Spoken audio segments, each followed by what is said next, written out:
got a stack now. You know I had to call a play, score a winning touchdown. Can't hear no hating ass nigga in the background. Every time a nigga start hating, they wanna act loud. Get the money, make it flip, yes I got a stack now. You know I had to call a play, score a winning touchdown. Can't hear no hating ass nigga in the background. Every time a nigga start hating, they wanna act loud. Everybody got something to say in the background. Niggas throw rocks and hide their hands, they ain't tough now. Kobe in the clutch, every time they wanna act foul. It's out of weeds, out of packs, only smoking on loud. Go to Vegas, catch a flight, nigga, I put my feet up. Sliding down the strip, nigga throwing threes and P's up. Out with my bitch and she swear I'm doing 3 months. You gotta be this way when you tryna run some ends up. Driving like a storm, had the Charlie burnt the whole clutch. Yellow coupe in the sun, nigga, I'm tryna turn up. Hit her engine growling every corner when I pull up. Slapping Mary drain the whip, tryna go down.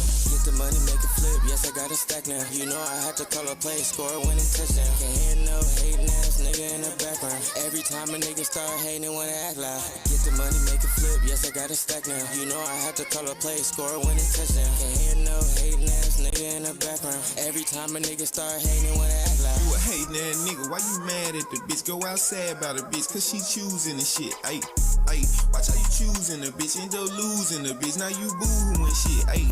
Oh, green ass, trick off, crying ass. Where you going off, stalking ass nigga with your talking ass? I'm a walking ass, standing on 10 ass nigga.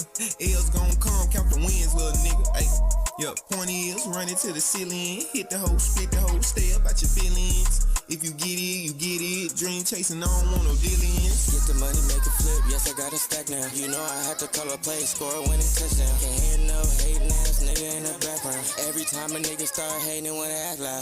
Get the money, make it flip, yes I got a stack now. You know I had to call a play, score a winning touchdown. Can't hear no hating ass nigga in the background. Every time a nigga start hating, they wanna act loud.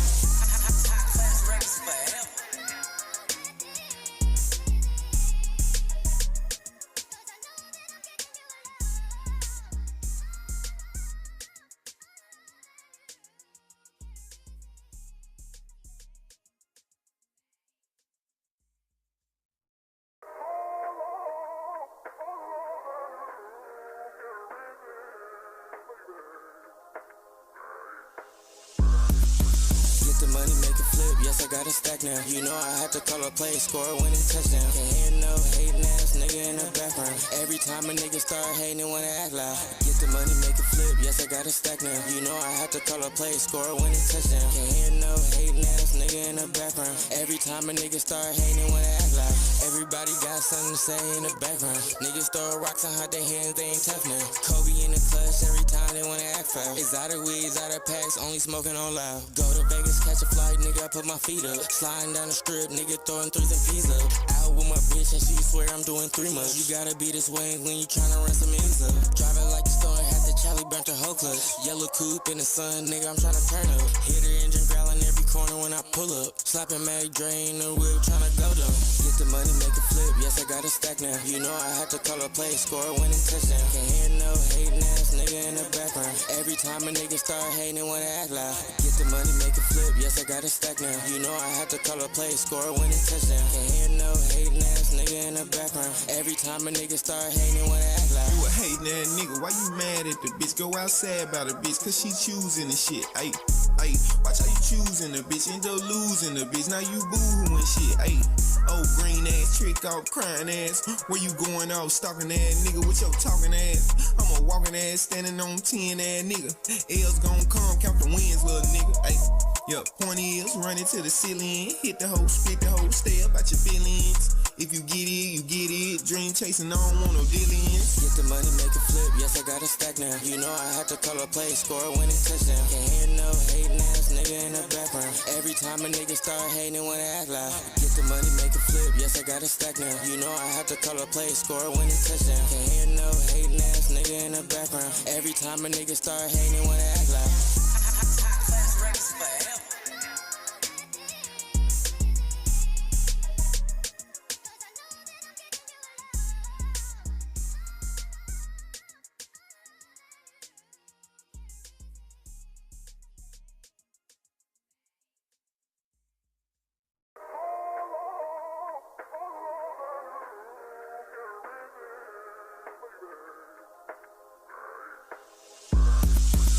The money, make it flip, yes I got a stack now. You know I had to call a play, score a winning touchdown. Can't hear no hating ass nigga in the background. time a nigga start hating and wanna act loud. Get the money, make it flip, yes I got a stack now. You know I have to call a play, score a winning touchdown. Can't hear no hating ass nigga in the background. Every time a nigga start hating and wanna act loud. Everybody got something to say in the background. Niggas throw rocks and hide their hands, they ain't tough now. Kobe in the clutch every time they wanna act foul. Exotic weeds, out of packs, only smoking on loud. Go to Vegas, catch a flight, nigga, I put my feet up. Sliding down the strip, nigga throwing threes and peas up. Out with my bitch and she swear I'm doing 3 months. You gotta be this way when you tryna run some ends up. Driving like a storm, had the Charlie burnt the whole clutch. Yellow coupe in the sun, nigga, I'm tryna turn up. Hit her engine growling every corner when I pull up. Slapping Mary Dre in the whip, tryna go down. Get the money, make it flip, yes I got a stack now. You know I had to call a play, score a winning touchdown. Can't hear no hating ass nigga in the background. Every time a nigga start hating and wanna act loud. Get the money, make it flip, yes I got a stack now. You know I had to call a play, score a winning touchdown. Can't hear no hating ass nigga in the background. Every time a nigga start hating and wanna act loud. You a hating ass nigga, why you mad at the bitch? Go outside about the bitch, cause she choosing the shit. Ayy, watch how you choosing the bitch, end up losing the bitch. Now you boo-hooing shit. Ayy, oh green ass, trick off, crying ass. Where you going off, stalking ass nigga with your talking ass? I'm a walking ass, standing on 10 ass nigga. L's gon' come, count the wins, little nigga. Ayy, yup, point is, running to the ceiling. Hit the hoe, split the hoe, stay up at your feelings. If you get it, you get it. Dream chasing, I don't want no dealings. Get the money, make it flip, yes I got a stack now. You know I had to call a play, score a winning touchdown. Can't hear no hating ass nigga in the background. Every time a nigga start hating and wanna act loud. Get the money, make it flip, yes I got a stack now. You know I had to call a play, score a winning touchdown. Can't hear no hating ass nigga in the background. Every time a nigga start hating and wanna act loud.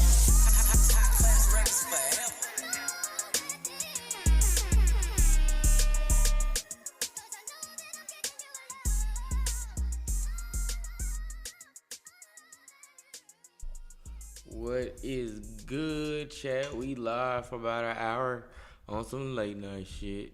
Yeah, bro, we had a full day today. Bro, we had a full day with shows and hella shit, cuz we had hella that shit going on today. Y'all can see we got tables and all type of shit in the back. Yeah, so, yeah. Side quest, bro. Shit felt like Zelda. For real, we didn't even do our shit. Right now we found just because it took too long. Yeah. Remember the other shit we said we was gonna do. Right. But what was good about it, we locked in a guest. So we locked in some good shit. So 2 guests actually. So we got 2 guests locked in. So we've been working, chat. And we still fulfilled our commitment because we said we're gonna stream every day. We here now, and then we'll be back again at 6 p.m. to interview Royal Ross, 3 S's, man. Shout out to bro. He just dropped his dope ass album, Yellow Rose, you feel me? And go slap his new video shot by our brother No BF Gang, Extraordinary. You feel me? It's out now on YouTube. Royal Ross with 3 S's, man. Tap in. Too hard, girl. No, for real. And how you feel about his shit tonight?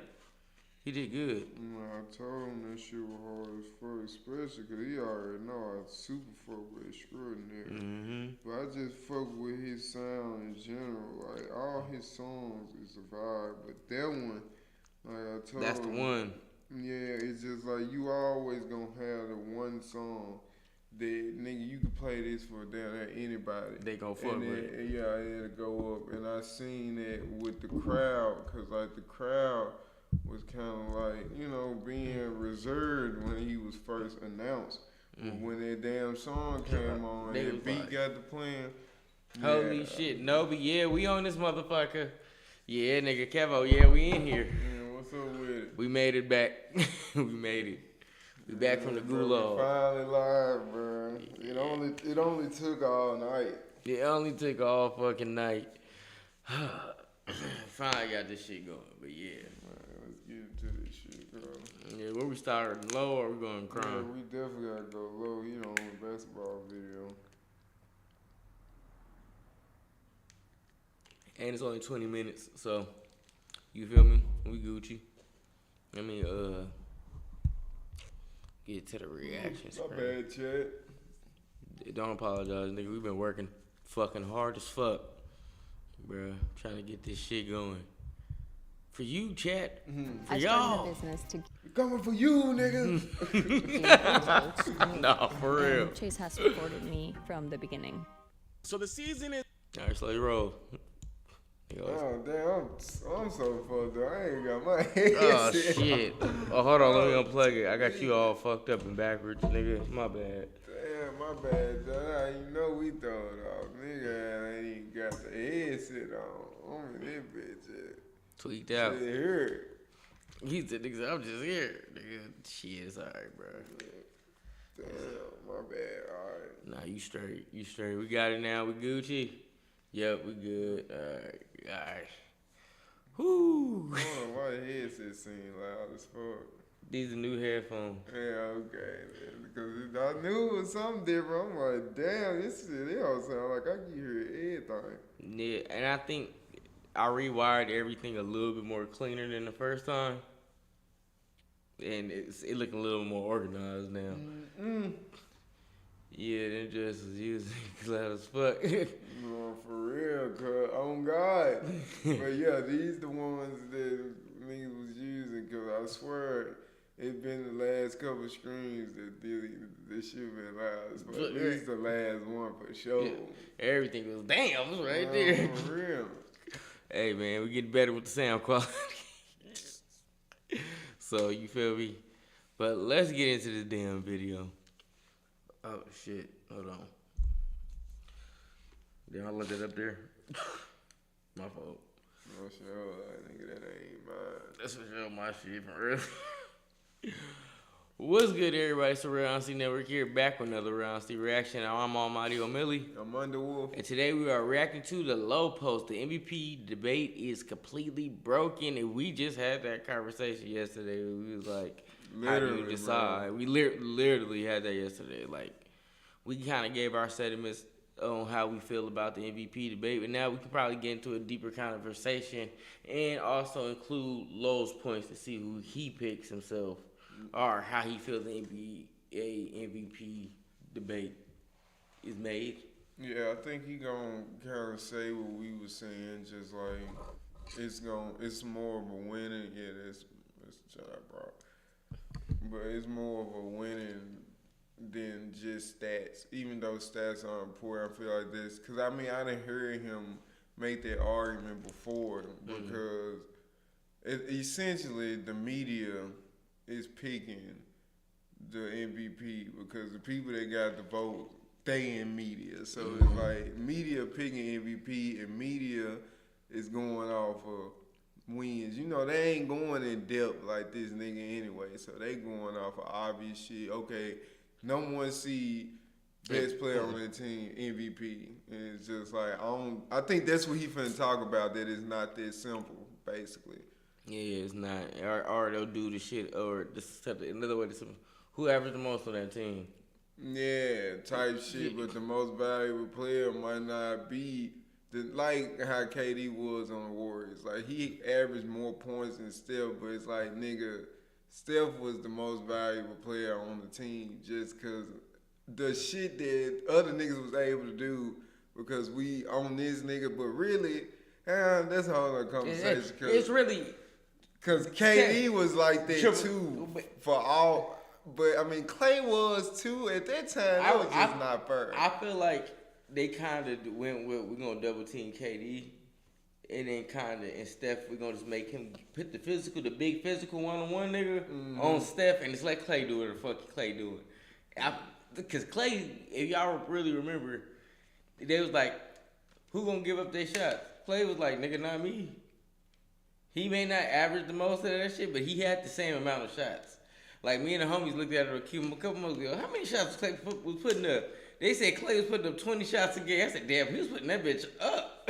Man, because all them, I mean, because, you know, every game, the game plan was different. Some teams double Kevin, some teams double Steph. It's just like, nigga, it didn't matter because whoever you double, Whoever is the nigga that's not being double is getting off. So if he get that one-on-one matchup with you, you on that island, boy. And now you finna take the double off of him and try to double him, and now this nigga can finally get going. Man, now swing it to the corner of that side, nigga. Yeah, so it was just, like I said, my bad. That was just kind of cheating, because nigga, they couldn't really double nobody, because they had three niggas they could. Dead eye. Like, literally, Clay didn't have to create his own shot, but he could when he wanted to. If Clay started running around them screens, nigga, he's gonna get open. That was him creating his shot. Yeah, that's what I'm saying. If he started doing that shit. Yeah, I mean, shit. Before the injury. It's over with, so. Dead eye. But, yeah, chat. Let's see what the fuck this nigga Lowe got to say about it.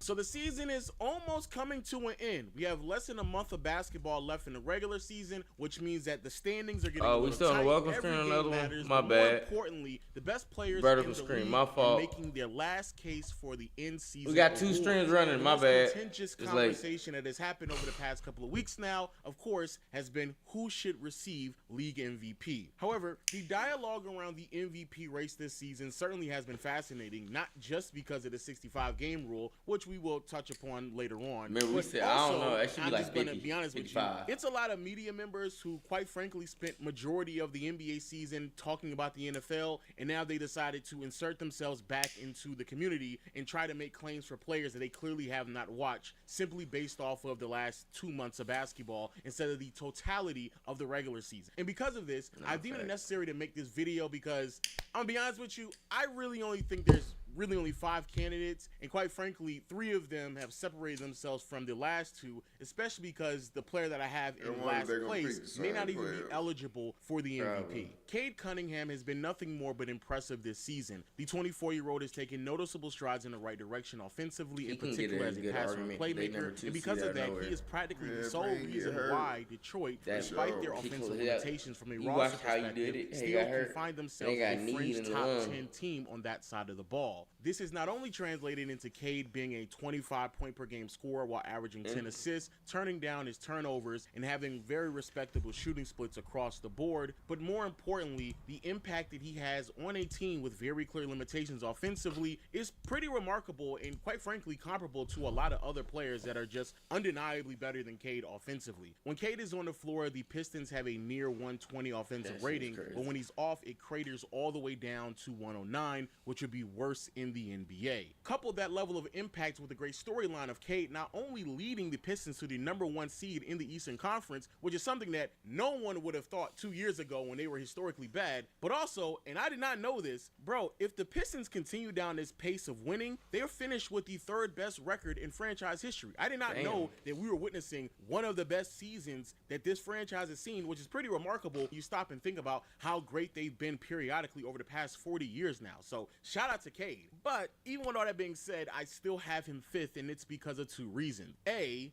as great as Cade has been, and he's been very impactful, there's just been better players who've been more impactful to their team's success. But more importantly, it's because of the games played. Unfortunately, in the last game that he participated in against the Washington Wizards, he suffered a collapsed lung, which will more than likely keep him sidelined for the remainder of the regular season, which means that he's not going to be able to meet the 65-game threshold, which also then means obviously he's not going to be able to receive any MVP vote. So almost by default, Cade would have to fall 5th on my MVP race, but I would very well argue if that wasn't the case and he continued down his path and played a little bit better, because recently, especially from a scoring perspective, was kind of shaky, I might have even had him above the next candidate, and that is Nikola Jokic. Now, is it true that Jokic is posting up a ridiculous stat line? Yes. He's averaging 28 points per game while leading the league in both rebounds and assists, shooting 57% from the field, 39% from behind the arc, and 83% from the free throw line. Is it true that on-off numbers and various other advanced analytics prove that he is one of, if not the most impactful player in the NBA? Of course they do. When Jokic is on the floor in contrast to when he's off, especially offensively, the Denver Nuggets look like a completely different team. Because they all 3 are balling in crazy-ass ways, all 3 of them. Better representation of the injuries that they sustain, not only from Jokic's absence, but more.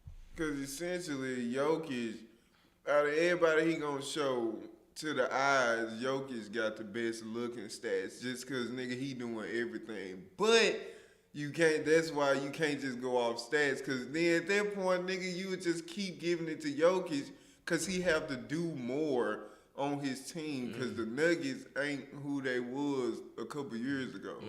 But that ain't fair in the MVP, right? Cause it's just like it's not my fault. I got help on some shade shit, like we was talking about yesterday. Like if that nigga get hurt, his team's still gonna be good. Jokic get hurt, nigga, the Nuggets gonna fall off the face of the earth. Well, what was fucked up this season, you know, that myth got debunked. He didn't play for like 10 games, and they won like 6 or 7 out of the 10. Well, I mean, that's a cool sample size, but to Jokic's defense, nigga Jamal Murray was playing out of his fucking mind. He ain't played like that since the bubble when he got hurt. So that's not sustainable. Yeah, but that's 10 games too, so it's just not. like, yeah. Imagine season. if Jokic was out for like 30 games, it's not gonna be the same. And Murray still did that, then niggas could kind of, you know what I'm saying? Like how Jaylen Brown, how many games Jason Tatum missed this year? He missed probably 47. Yeah, so it's like some shit like that, and Jaylen Brown them still carried it.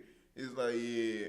But I don't think, because I mean, Jamal Murray don't be as healthy, you know what I'm saying? So it's like, I feel like if he had to carry it for real that long, he'll probably get hurt. Not wishing bad on him, but I think putting that load on him, he'll probably get hurt. Because he usually get hurt. Anyway. Especially with that type of load. Yeah, so, yeah, I just want to say it. My bad. No, that's good analytic points. I fuck with Rule. On the defensive side of the floor, dropping 30, you have both Christian Brown and Aaron Gordon missing significant amount of time throughout the season. Yes, all that is true, but it still doesn't take away some unsettling truths about who Jokic has been, especially since he's been back from injury. In the last 23 games, Jokic is averaging 26 points, 13 rebounds, nearly 10 assists, which all look great on the surface. But he's turning the ball over at an abnormal rate of 4 a game. The shooting splits also aren't as spectacular as they normally are, shooting 53% from the field and only 32% from behind the arc and 80% from the free throw line. And when I sit and watch Jokic, you know, if you miss 10 games in the NBA, it is undeniably the worst defensive effort I have seen out of him in the past 5 years. And that's saying a lot because Jokic doesn't really give you consistent high-end defensive effort in any given game. And he a heavier set big, the worst version of himself. He's not the tallest, but the thing that really stands out to me the most are not fat, but he big body. Since Jokic has been back in those 23 games, the Denver Nuggets have a losing record. They are 11-12, and they've lost games that they undeniably should have won, especially their last game against the Memphis Grizzlies. But the second thing that really stands out to me is that even with all of these things going against Jokic and the Denver Nuggets, there are still ample of opportunities for them to have won more games, and what they have looked like in the clutch has been abysmal, and that goes for Jokic as well. In the clutch this season, the Nuggets have a losing record, and defensively, they are horrendous. And in particular, what Jokic has produced in the clutch, especially since he's been back from injury, is completely inexcusable. Since Jokic's return in the clutch, he is shooting 43% from the field. He is 1 for 13 from behind the arc, and he's nearly turning the ball over just as often as he's recording assists. But the thing that, again, stands out the most to me is the defensive effort. When Jokic is on the floor in the clutch or even in the fourth quarter, the Denver Nuggets have a defensive rating of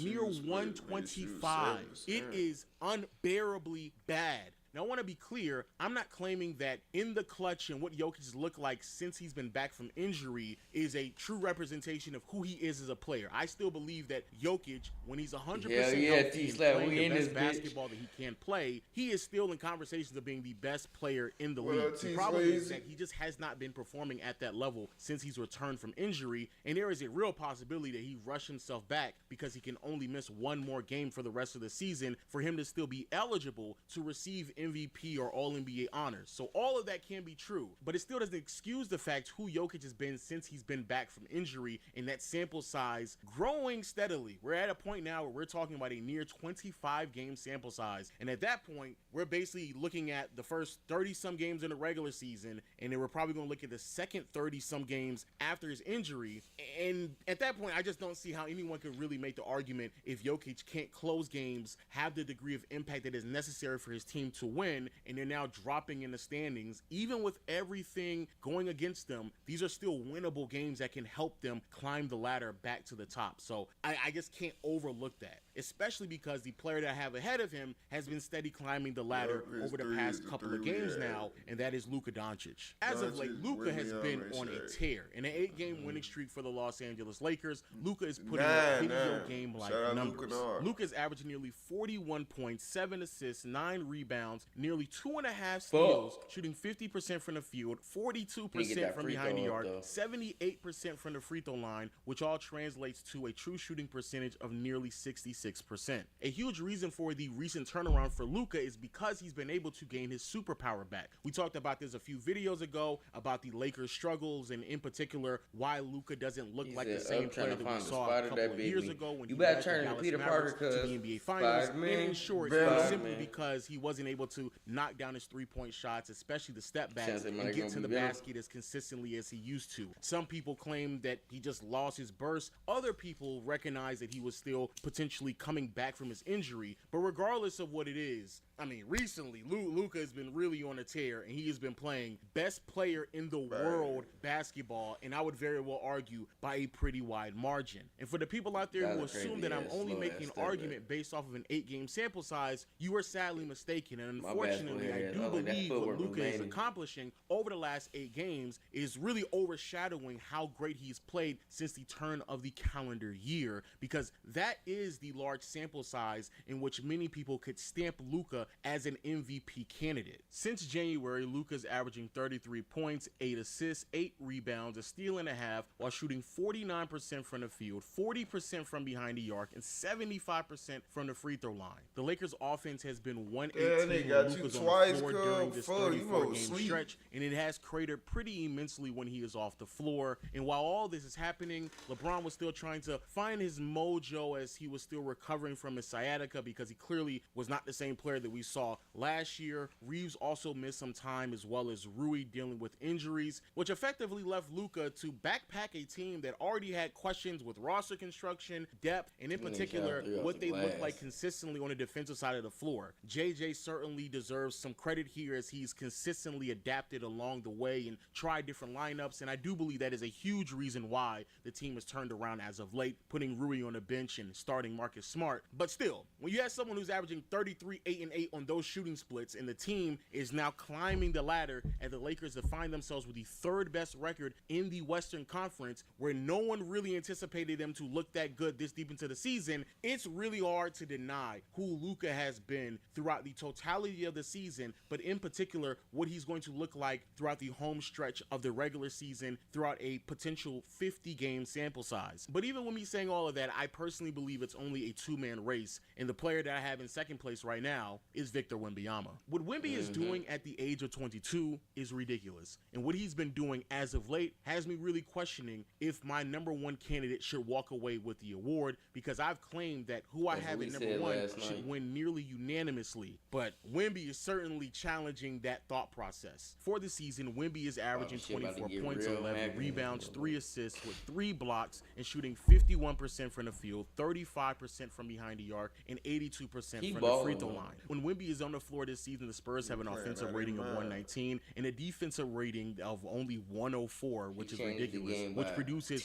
one of the best net ratings in the NBA, regardless of the talent surrounding said player, of plus 16. And if all of that was not enough, it's become even more apparent how dominant he has been as of late, especially because the Spurs are on a ridiculous run that has not only put them in position to be the 2nd seed, not only compromising the Oklahoma City Thunder and the lead that they have gained throughout everyone else in the NBA early on this season, but more importantly, really has me rethinking about who should walk away with the MVP. Get that out of here, nigga. Because in the month of March, Wemby is averaging 27 points per game, 3 assists, 11 rebounds, 3.5 blocks, while shooting 52% from the field, 38% from behind the arc, and 82% from the free throw line, which gives you a true shooting percentage of 66%. And oh yes, since February, a 22-game sample size, of which the Spurs have only lost 2 games, when Wemby is on the floor, the Spurs have an offensive rating of 125, a defensive rating of 101, which produces a net rating of 24, and when he is off the floor, they go from a historically great team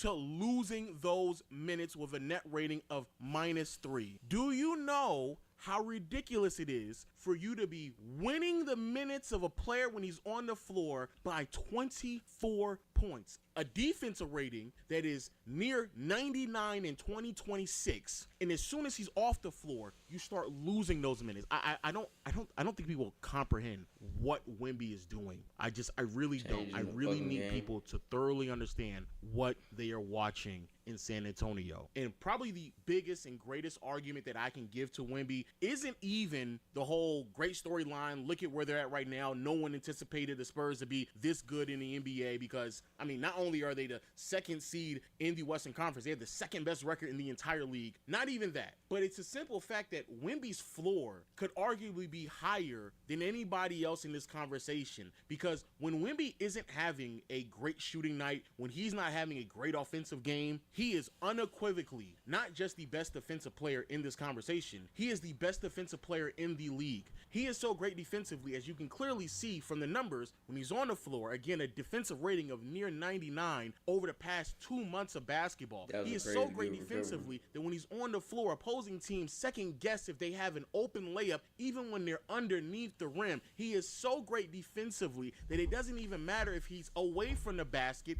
he can still recover and block shots at the rim. He is so great defensively that he quite frankly alters the entire game plan of the opposing team. And there just is not another player on this list that if they're having a bad offensive game, that they still look that good in terms of just overall impact. That is the argument for Wemby, and I think it's a hell of an argument. And quite frankly, if the version of Wemby that we've seen from February and onwards, or who he has been in the month of March in particular offensively, is the version of Wemby that we're going to receive for the rest of his prime and his career for the next 10 to 15 years, respectfully to everybody else, that player, if he draws that out for an entire season worth of basketball, he is undeniably not just the MVP, but the best basketball player in the league. But the problem is that, unfortunately, that's not who Wemby has been for the entire season, and that is the reason why I believe that Shai should win the award. For the season, Shai Gilgeous-Alexander is averaging 31.5 points, 4.5 rebounds, 6 assists with a steal and a half, and shooting a ridiculous 55% from the field, 39% from behind the arc, and 89% from the free throw line. One of the biggest indicators of how impactful he is offensively is when he's on the floor. The Oklahoma City Thunder have an offensive rating of 120, but when he's off, it drops down to 110, which is near bottom of the league. And when you watch OKC play basketball, you can very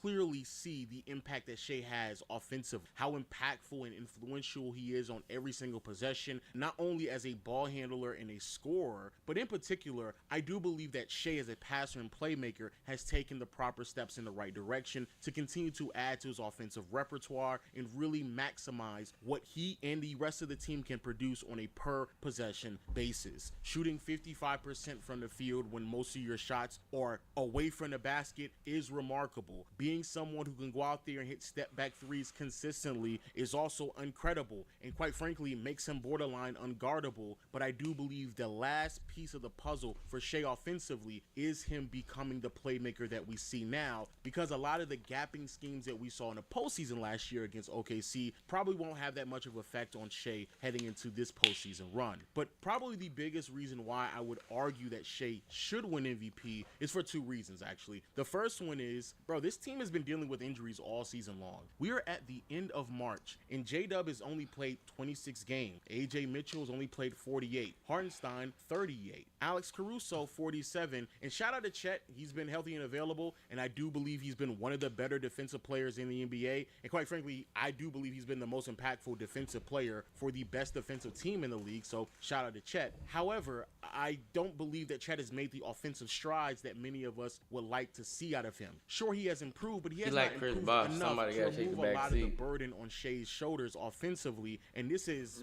extremely evident when Shea isn't on the floor and Chet has to do a little bit more creating on his own. I say all this to say, yes, we all knew that OKC had a really good shot at being the best team in the NBA from a record perspective. But if you told me that this is the no problem, Nobi. Thank you, bro. All good, bro. Tonight was lit as fuck. Still not the same another successful one. Improvements, but this is nothing what we've been massive. asking for. I would assume that Shea would have to do something remarkable to help them get them to that point, and that's exactly what he's been doing. And then the second thing, and I do believe the most important aspect to this, and the reason why I led into the video explaining why it's important to not pay attention to a lot of the nonsense from mainstream media, is because many people have been hyper-reactive to what they've witnessed over the last 2 months of basketball. But when it comes to Shea, he effectively started the season, he has continued the season playing at an astronomical level. Outside of the first handful of games to start the year, Shea has been consistently every single month been a 30-point scorer who's giving you around 5 to 7 assists, 4 to 5 rebounds, while shooting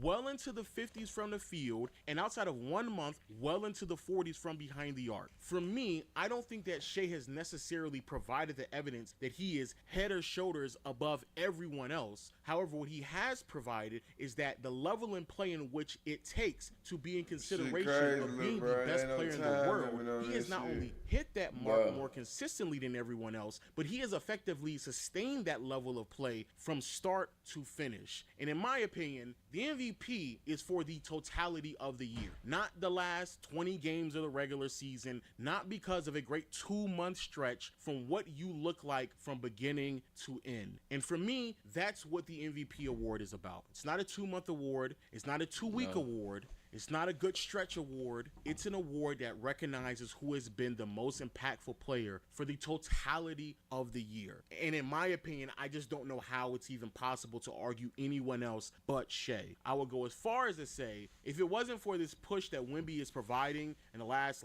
2 months now, and even Luka in his last 2 months as well, if it wasn't for those two making ridiculous pushes, I would go as far as to say that Shea should not only win the MVP, but he should do it unanimously, because I do believe that's how great he has been, again, from beginning to end of the regular season. But hey, those are my thoughts. Let me know yours in the comment section below. Also, if you want to hear a little bit more of me talking about Luka Doncic and the resurgence that he has had over the past handful of games, I made another video on my other channel where I rant a little bit and everybody loved it. So go check that video out. If not, just stay here, leave a comment, hit the subscribe button, and until next time, we'll see you all later. Peace.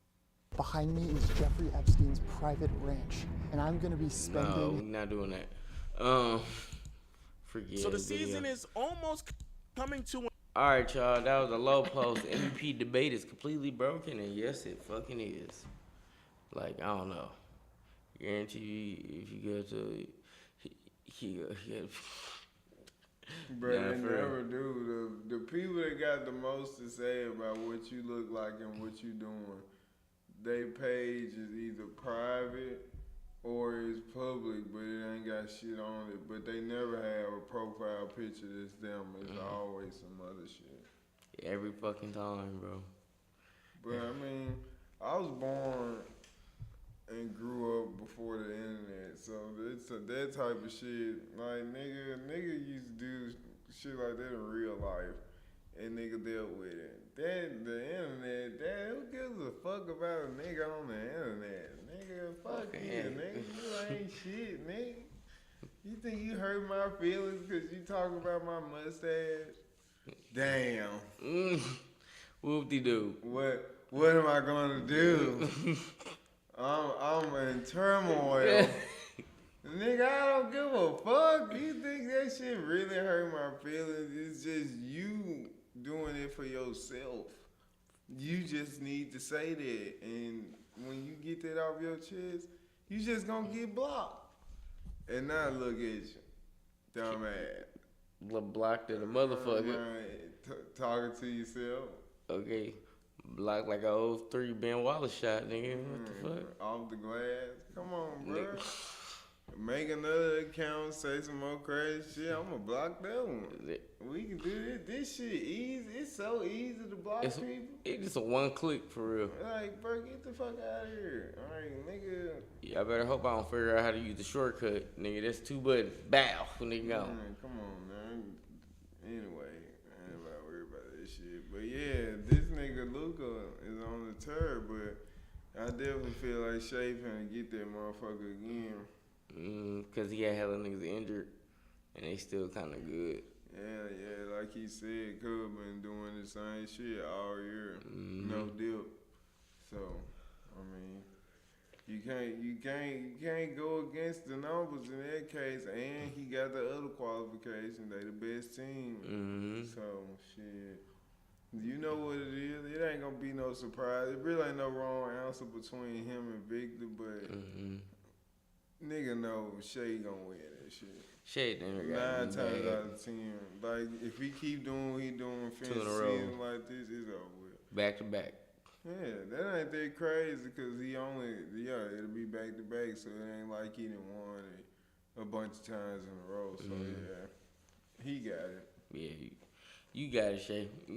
But all right, y'all, that's the low post. The MVP debate is completely broken.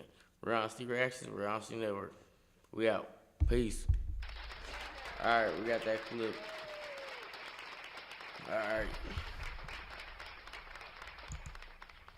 Time for the last and final one. We're going to be on you. Yeah. All right. If you could know one thing, not as a fact in a book, but it's an absolute truth, what would it be? Man, nigga, I don't know. What's up, fam? What's up with you? How you doing? This guy real. That's a good one. He said, I just need to know for sure. He said, would you teach me some black slangs? Bruh. Beat it. There's one. You get on my nerves. And he said, by the way, I love your Dally mustache. Appreciate it. Whatever that means. I understand the mustache part, though. Dallas, like Dalai Lama? Beats me. Alright. This is news 2 days ago. Cops rescue killer and lady's victim tied up in basement. The fuck? They got that jump by the boyfriend exposed the girlfriend's dirty secret. Days later, he is dead. Yeah, between those two. One is 42, the other one's 29. Been on for 41 minutes, though. Which one you talking about? The one in the basement? Yep, it's between that and the boyfriend exposed girlfriend dirty secret. Yeah, because they just short about, I feel like the boyfriend y'all gonna be better. Like more in the chain. Yeah, type shit. It's 2:44. Gonna do it? Man, fuck that shit. Let's go with the basement.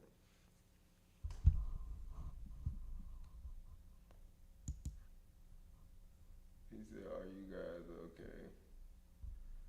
Why would we be? What we do? We did some shit that make you think we not okay? We in here chilling, reacting to shit. Your ass in here saying some bullshit. Yep, peace out. Alright, so which one we doing, Wolf? The joint in the basement. Alright.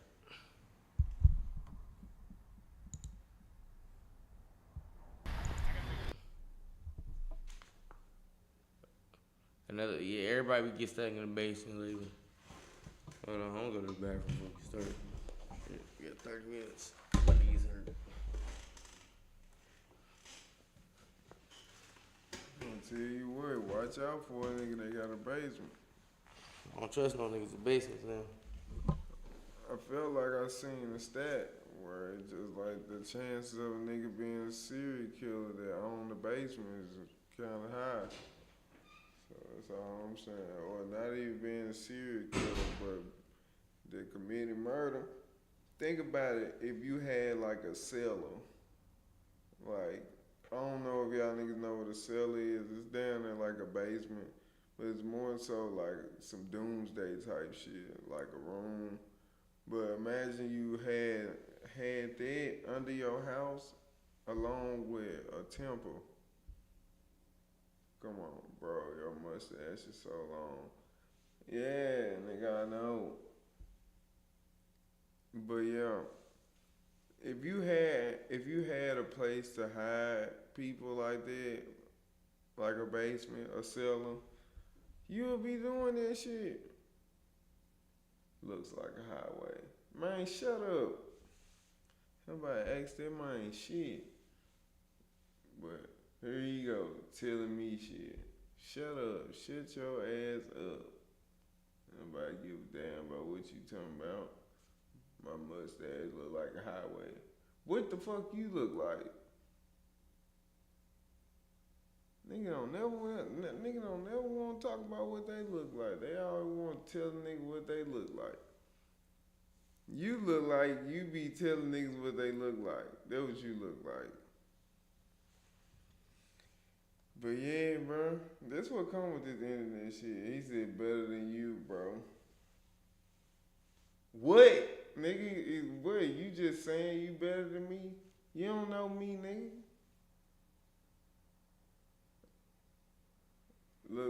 Look my pic. I'm beautiful. Man, nigga, you on the internet, nigga. I can't believe you. Even if that is a real picture, nigga, I don't know that's you. You think I trust you, nigga? Is that what you think? You think I believe you, nigga? Huh? You think that's what I do? You think random niggas can come in on the screen and I'm like, yeah, he telling the truth? Fuck no. Nigga, I ain't even clicking on your shit, cause I don't got no faith in you. You a motherfucking liar. And I can just tell, I can smell it on you. But anyway, yeah, believe shit. Fuck no. But anyway, see a motherfucker like you gonna end up in somebody's basement. Please believe me. Yeah, nigga don't know nothing about that. You probably an old ass man too. Just jumping in full screen, talking shit. But then again, you might be like 13. You need your ass whooped, bro. You mustache is a lie. Alright, bro. That's what I'm saying, bro. This nigga just yapping, bro. How my mustache too long? It ain't even yours. You act like you got it on your face. What's the problem? If I want a big ass mustache, I can do that. What's your issue? I just don't understand it. Nigga in the chat, obsessed with my mustache, talking about it's too long. It look like a highway. Shut your dumb ass up, nigga. Nigga said my mustache is a lie. I don't even know what that mean. He think it's fake. Do no shit like that. But I told him though, he gonna end up in the basement. You fucking around. Keep commenting on people's shit. Cartoon stash and those type beat. You must clicked on his profile. He said he was beautiful. Look at his profile pic. Who's beautiful? Yeah. He said, bro, it's all good. Don't be sad. Fuck, nigga, I ain't sad, nigga. You don't affect my mood. You ain't shit. Like I said, you a nigga that just be commenting on random screens. And your profile picture, you look like a bitch. My bad. I feel like I know what you're talking about, little bro. That hoe come in one piece and shit. Yeah, I know what you're talking about.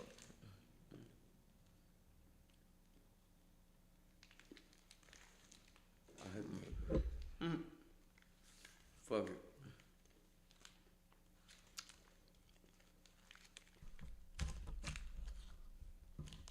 Alright, y'all. Let's watch this shit. What's good, everybody? It's the Round C. Now we're here back with another Round C reaction. Now I'm Almighty Omilly. I'm Undawolf. And today we are reacting to Beyond Evil. Cops rescue killer's latest victim tied up in the basement. This is like our fourth video we watched from niggas in the basement, so stop going for niggas' houses with basements. Man, what? They got a high chance of being a motherfucking killer. They got statistics on it. Our niggas like analytics and statistics. Y'all got them. So, watch this video, then go watch the analytics and do whatever with that information as you wish. But, hey, we tried to warn you. So, let's watch it together, chat. Let's get it. State police, anybody in the house? These officers are conducting a welfare check on 73-year-old Donald Hinkby. A killer is in the area, and police believe he is in Donald's house. You're upstairs? Up there. State police! Downstairs. Identify yourself. Come out with your hands up. Come out with your hands up. Put your hands up. Hands up. Who's in here? Who's in? Anybody else in here? Yeah, the guy you're looking for. That son of a bitch, he made a goddamn entrance in there. I've been here for 2 days. The man Goddamn. is the focus of a multi-state manhunt. He's already killed one man, critically injured another, and minutes from now, he could claim his next victim. I need everything, state police, everything. That motherfucker's here, man, for throwing this guy my son.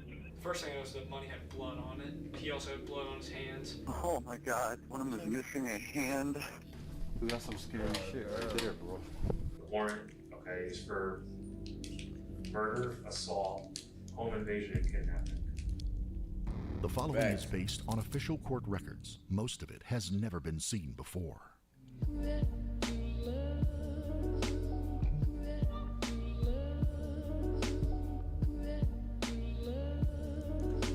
Damn.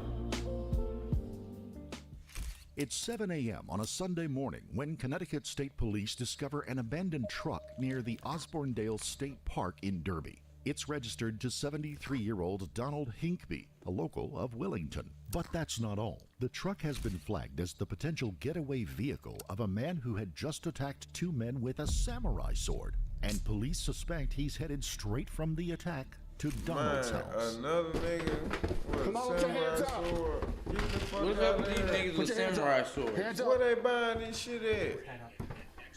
Who's You in actually here? get Who's them in? at fairs Anybody for else like in here? 150. Yeah, the guy you're Let's looking see for. this That here. son of a bitch, he made a goddamn entrance in there. I've been here for 2 days. Okay, where is he? He took my pickup. He stripped the fucking house. He's gone. Is he in here? That guy's a wacko. Is he in here?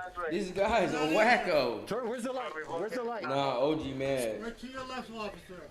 Right here? No, left on the corner. All the lights are right. He's not in here? To the left, no, Where my did he left. go? I'm pretty sure. Clear this area.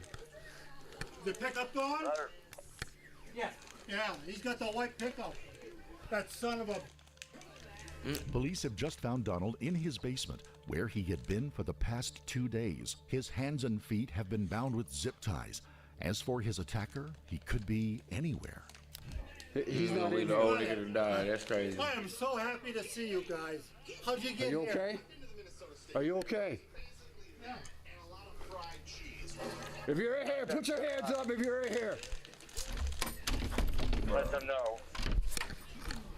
This is in Connecticut. Get my back. The last one was in Kentucky.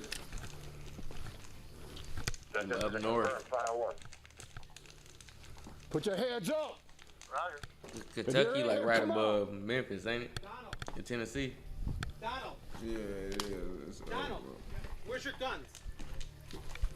Do you have guns in the safe? No, I got him upstairs. He took my goddamn Beretta, my fucking handgun. Got handgun. That son of a bitch. This is clear. Okay. I don't know You what that else old he nigga took mad. out That's there. son of a bitch. He left about... Yeah, he loaded up the pickup.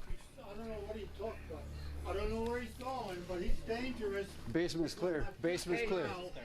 Do you want to fucking knife. document this? Yeah, Go get ahead, the tie it up guy. before we cut him loose. Basement's clear. Excuse me. You call me a loose officer? Yep, we're doing Basement's clear. He's tied up down there. We gotta get the rest of the house, just in case he's not here. He's here. Clear. Clear. House is clear. Is it clear, nigga? We got some scary shit right there, bro.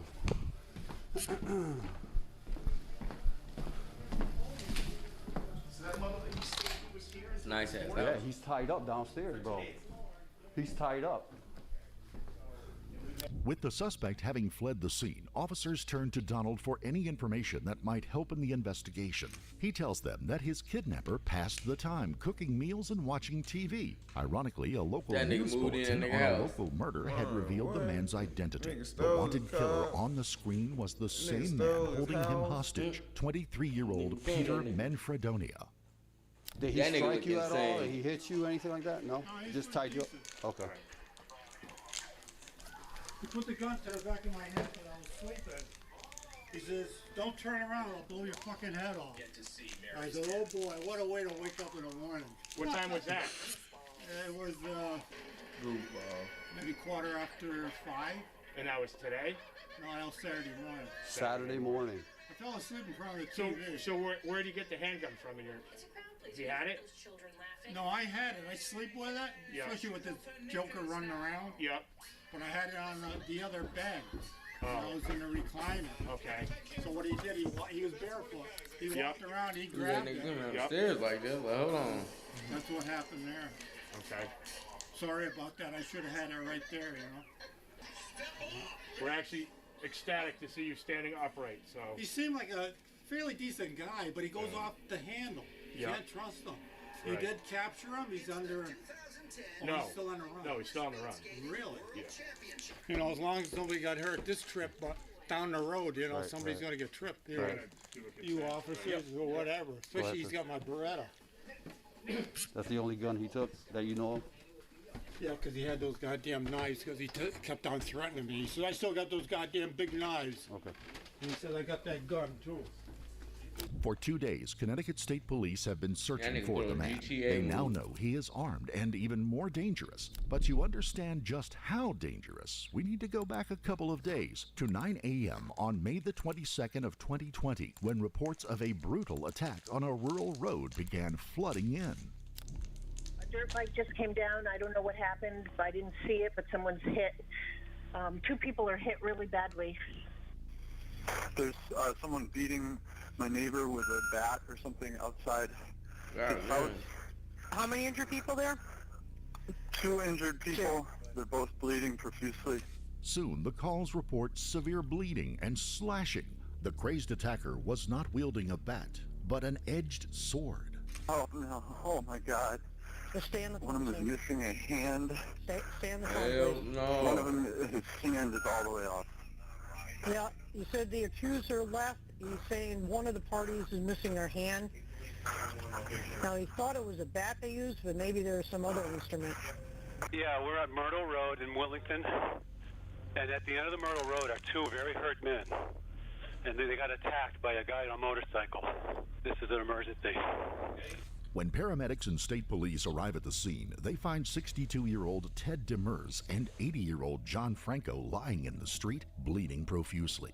Onlookers have done their best to stem the bleeding, but both men are in critical condition. And when they removed the makeshift bandages, they see why. Each has deep slashes to their heads and torsos. Ted's right hand has been completely severed, along with the index finger of his left hand. They are rushed to a nearby hospital, but Ted will tragically succumb to his injuries.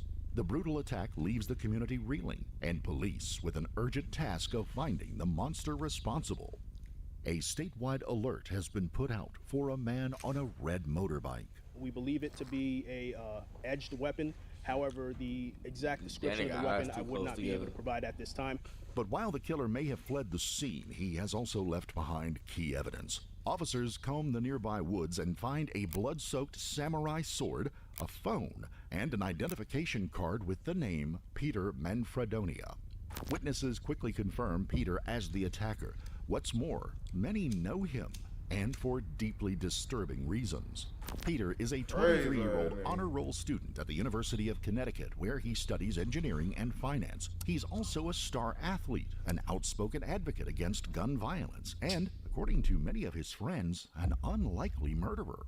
From what I know about Peter and from what I've seen from other people, just, you know, he cared a lot about social causes. I think he was pretty involved in Husky-thon, all kinds of, you know, community service events. He just didn't strike me as the type of person for anything violent. Clearly something had changed. Just months before the attack in Willington, concerned students had approached campus staff and police about Peter's unsettling behavior. When investigators searched his Mansfield apartment, they quickly see why. The walls are covered with messages about death, conspiracy theories, murder, and mass murderer Adam Lanza. In a chilling twist, Peter had grown up in Sandy Hook, just 6 doors down from Adam.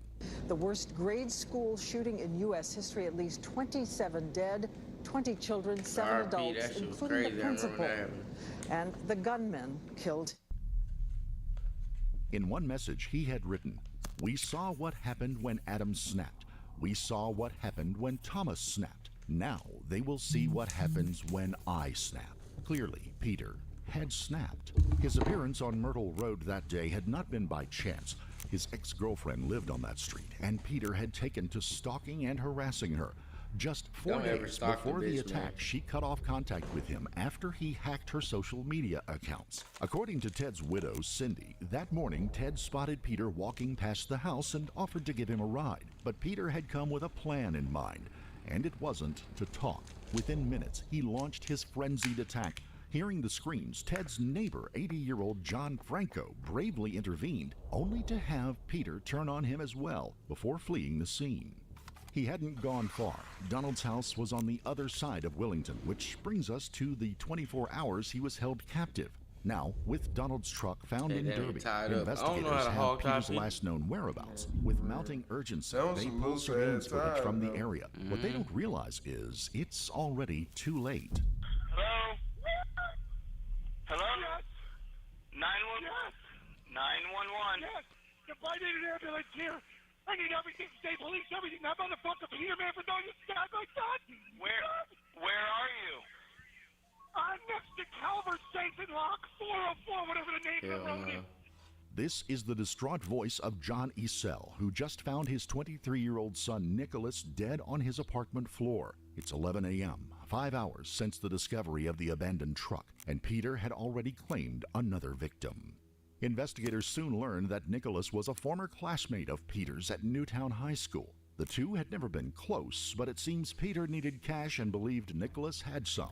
Police quickly uncover another unsettling clue. Nicholas's live-in girlfriend, Shannon Spice, was nowhere to be found, nor is her black Volkswagen Jetta. Just 2 hours from now, police will learn why. Not Chili's, they're Chevys, my bad. My ass said Chili's. I'm taking some baby back ribs, my fat ass home. My fault, Chad. I almost lied to y'all. I was fooling y'all.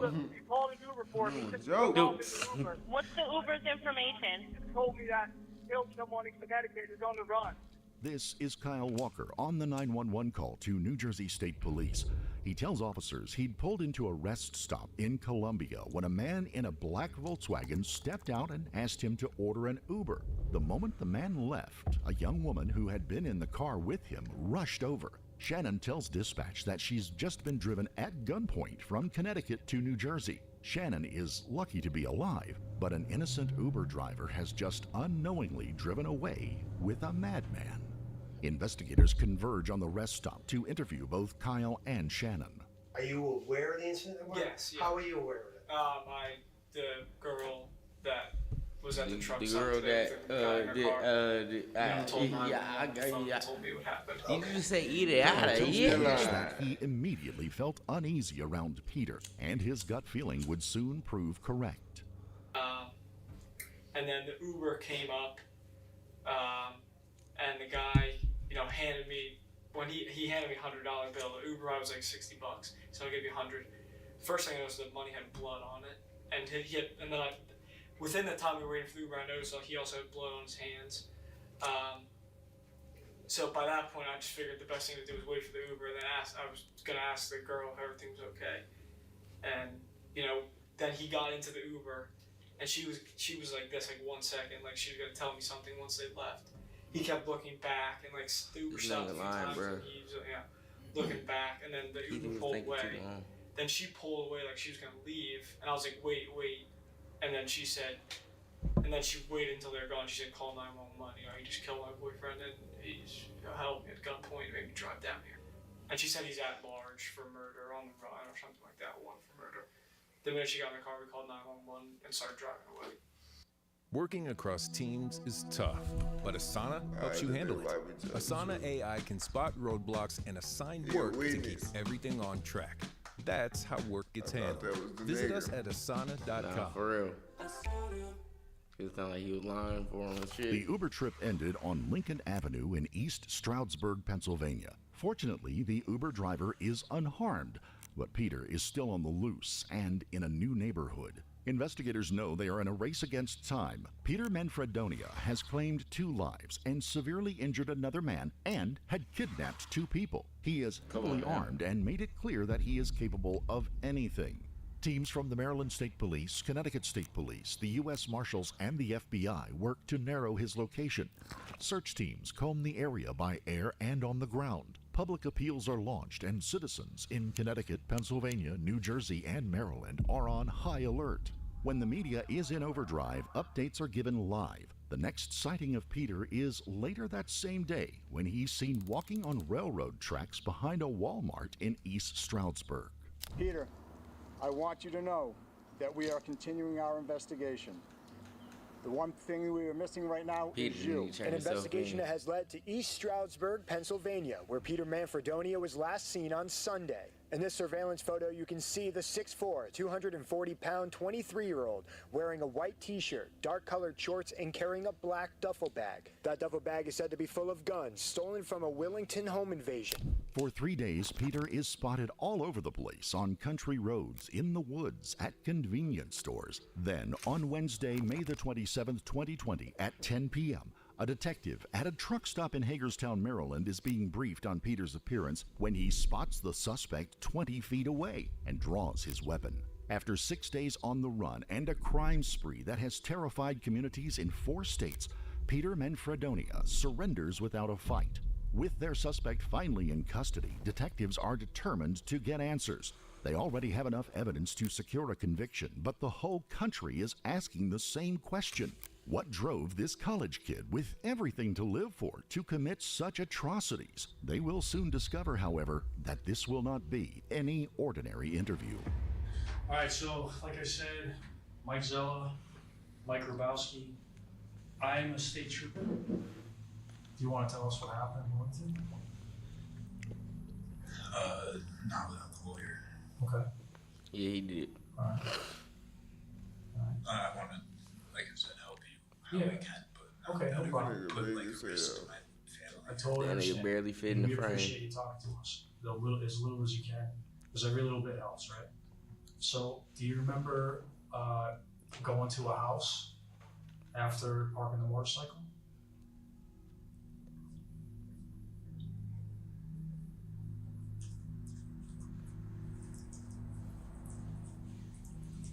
So you not gonna say nothing?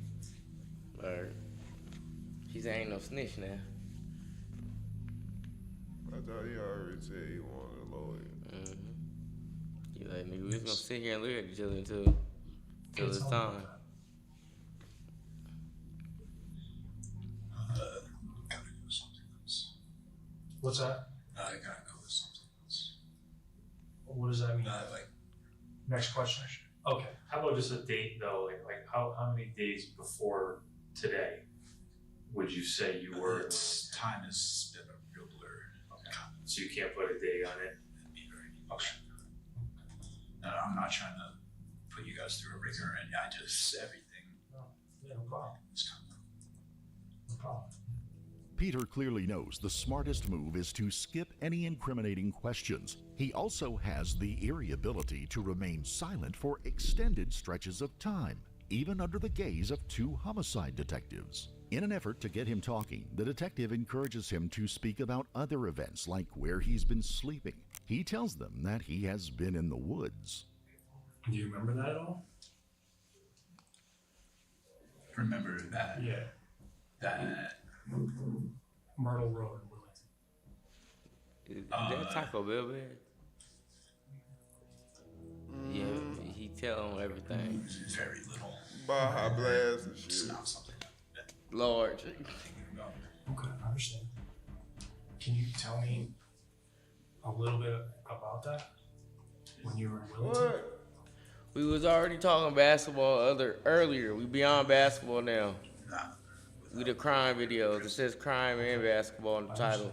Thank you very much, Officers big now dog. press Peter for details Hit that that might sub button. reveal We do basketball talk premeditation. every night too. Once again, he'll channel all of his focus into avoiding saying anything that might incriminate himself. But even with his carefully thought out answers, Facts. he'll Doing that slip real up life shit now. just enough. Hey man, we're just talking. And Nah, we that kinda back down. know, but we just want to hear That's even kind of worse. what you're going through. Then they got the large fry, Big Mac, So we know large sweet tea. how smart you are. Extra. It's actually impressive. The engineering, and it's, you know, if you're going through some stuff, just tell us about it. I think that you want to tell us. I want to, but I can't. They too strapped. And why would I even leave it in the formal question? Why don't you just leave the table open right now? He get McDonald's in what were you jail. struggling with? You know, what was going on? He know the right nigga. He gotta get over You could even talk, cheeseburger free form, like talk however, it doesn't have to be a direct answer to any of our questions. You won't even take notes. Yeah, it's really just It ain't conversation. easy being This cheesy. is more learning about you and any difficulties you might have had. You're a long way from home. You know, there's always a reason for it, but everyone's reasons are different. I don't have a home, brother. I mean, I've definitely been struggling with a lot of personal issues.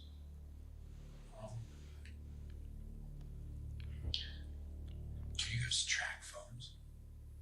Why? I'm just out of curiosity. Why would you ask me a question? Seems like an odd question to ask. I'm curious about a couple of things too. Now What do they you on think I'm your curious ass. about? How about this? I need another question.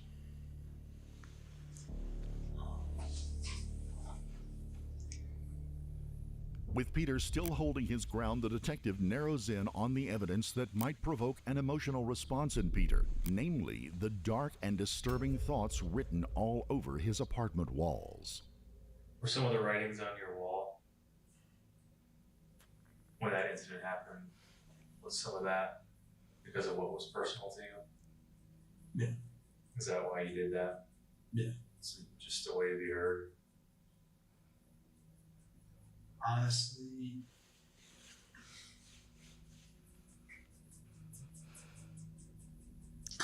He gonna keep bullshitting though. Feel like he talking in circles. You're just in like a bad way, like just depressed, or yes, extremely. Most have been nearly my time. And I mean, pretty much. I mean, after that, I started doing really well because that's when I did get into the fundraising. So there was that incident. So going into that year, I was extremely depressed. I mean, I was stopped working out, binge eating, any bad habit that you could possibly name. And I had, nothing, like, no mindset to change it, no anything. And then eventually I just kind of felt like I needed something to inspire me. Or, sorry. What were some of those bigger issues? What were some of those bigger issues? Bigger issue that you were wrestling with that caused you to have to write on the wall? Like I couldn't help but notice, you made a reference to Adam Lanza, which I know it's a personal topic for all of us. We all have some connection. They ain't been interviewing long enough. But you they grew up usually be lying at the beginning. Okay. You went to Newtown High. I can imagine there's some personal connection there. Like, was that something that bothered you? Yes. It was? Did that make you, so then what was the reason for connecting that with the, on your wall?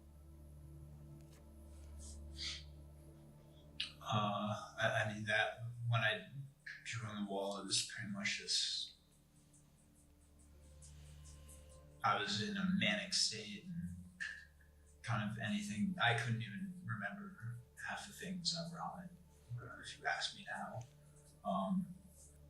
Would you compare that manic state that you were feeling then to maybe what you've been feeling the past few days? Is there any similarities there? Another question. If the reason why you can't remember why you wrote what you wrote on the wall, but you're comparing it and categorizing it as a manic state. That's not like a diagnosis. I know it's not like a problem. I know you're not clinically diagnosed. Niggas love motherfucking mental issues to why they fucking do shit. Colloquially, I feel like if you could tell the nigga you crazy, you ain't crazy. Nah, because most of them can't formulate a sentence to describe how they actually feel it. Niggas just start snapping. A lot of gaps in what you're telling us. So, are there? I don't know. I feel like your crazy is showing your interrogation. Yes, I would say they're definitely. Especially in high pressure situations like this. They be trying. Do you have any understanding of what's going to happen now going forward? Were you told why you were arrested? Did you have some idea? Besides being told you have a warrant, we can explain them to you because you're gonna be processed. You're gonna be booked from here. Okay? Yeah, nigga, you ain't getting no bail. The warrant, okay, is for murder, assault, home invasion, and kidnapping. Dang. That is a warrant from the state of Connecticut. Alright, you're in the state of Maryland right now. It's an extraditable warrant, which makes you a fugitive from justice by statute, okay?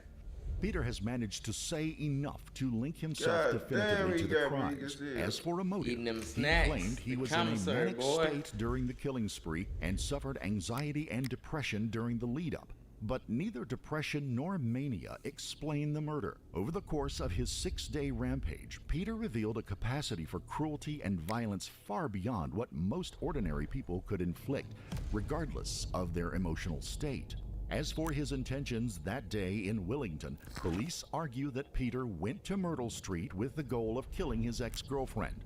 His defense team claimed he planned to take his life outside of her home. With no clear evidence either way, we'll never know the truth. On April the 20th of 2023, Peter accepted a 55-year plea deal for the murders of Ted Demers and Nicholas Issel, and for the kidnapping of Shannon Spies and Donald Hinkby.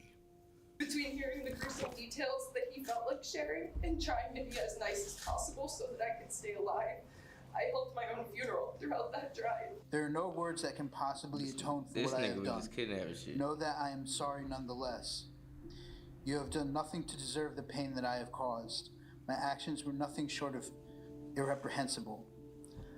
I do not expect forgiveness for my actions, and I will regret them every day for the rest of my life. Peter's apology is little consolation for the family of the two men whose lives he took.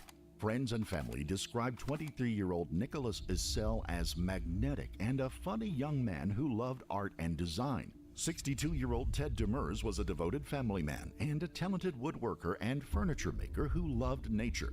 And here is Ted himself. Ted Demers of Wellington, an artistic furniture maker. I let the wood kind of tell me where it's going to go.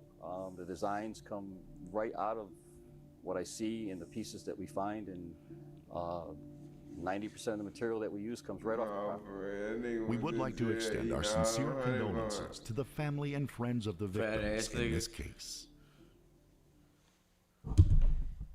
Alright, y'all. Cops rescue killers. Latest victim tied up in basement. This nigga, samurai sword and all type of shit. His fat ass and try to say his fat ass is crazy. No, nigga, you just fat doing shit. Fat fuck. Man, what, Peter? All I know is you fat as fuck and shut the fuck up. Fat fuck, nigga. Oh, nigga built like the Huskers.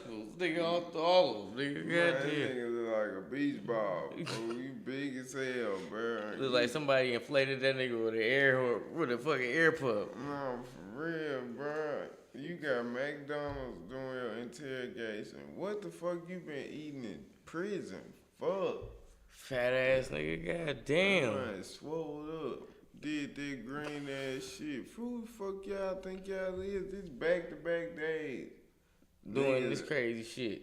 No, for real. That nigga definitely look like that. He definitely shaped like that little boy.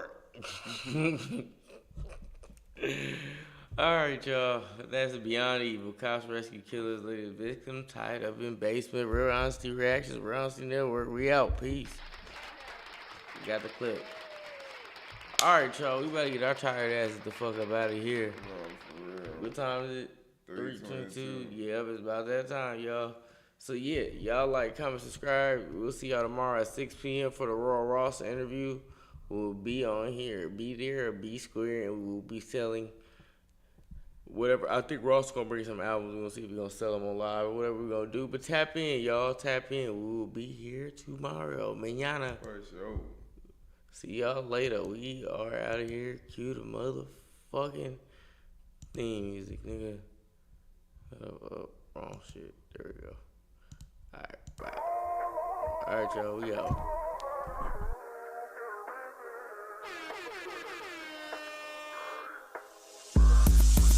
The money make it flip, yes I got a stack now. You know I had to call a play, score a winning touchdown. Can't hear no hating ass nigga in the background. Every time a nigga start hating, they wanna act loud. Get the money, make it flip, yes I got a stack now. You know I had to call a play, score a winning touchdown. Can't hear no hating ass nigga in the background. Every time a nigga start hating, they wanna act loud.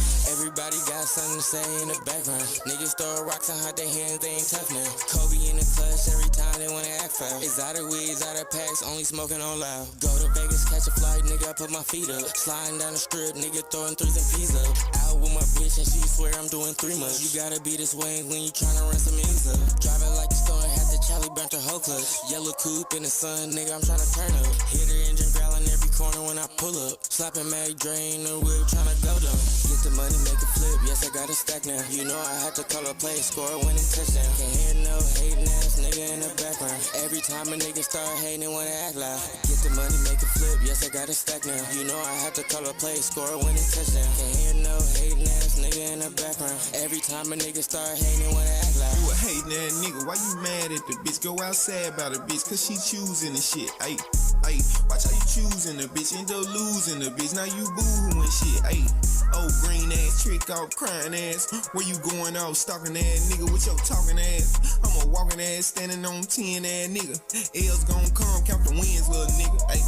Yup, point is, running to the ceiling. Hit the hoe, split the hoe, stay up at your feelings. If you get it, you get it. Dream chasing, I don't want no dealings. Get the money, make it flip, yes I got a stack now. You know I had to call a play, score a winning touchdown. Can't hear no hating ass nigga in the background. Every time a nigga start hating, they wanna act loud. Get the money, make it flip, yes I got a stack now. You know I had to call a play, score a winning touchdown. Can't hear no hating ass nigga in the background. Every time a nigga start hating, they wanna act loud.